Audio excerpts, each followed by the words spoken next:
Hello, sport fan. This is Steven here with Sports Choice Plus. I'm bringing you a very special breakdown. I'm going to be covering Reddick as a Raptors head coach. Before I get right into that, I want to make sure you're subscribed to the YouTube channel so you can get all the updates and all the breakdowns. Without further ado, let's get right into it.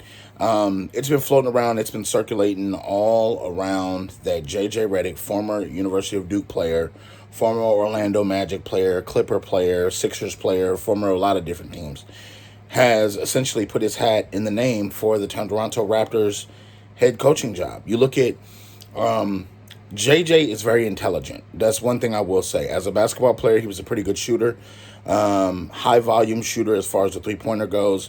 And you're looking essentially at what he brings to the table. When you listen to his podcast, when you listen to players that speak about him, his knowledge of the game is vast. When you're thinking about what he brought to the table as a player, possibly helping players learn how to shoot better, possibly showing better offensive sides of the ball, breaking down game film, you can hear he knows what he's talking about. And I think that that's a beautiful thing when it comes to the NBA. From the standpoint of what everything does, young coaches that get an opportunity, it may be unorthodox.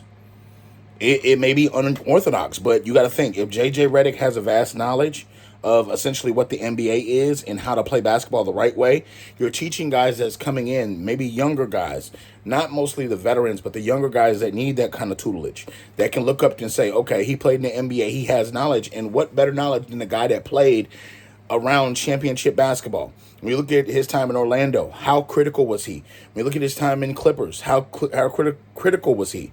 When you think of the Sixers runs, he was very integral in their success, maybe not winning a championship, but being in the playoffs, by making sure that his teams were competitive, by bringing his A game every single year. So I think that this is a plus. I don't see a downside to this, and I think more NBA players that were intelligent, like your Chauncey Billupses. I know he's in Portland. I know that your J.J. Reddick is possibly going to get an opportunity.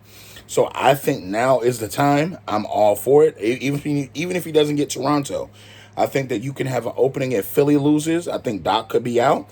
In Phoenix, I think Monty Williams could be out. It's a number of places where he could go and essentially be a helper of young men learn the game of basketball and learn how to come in and play the right way.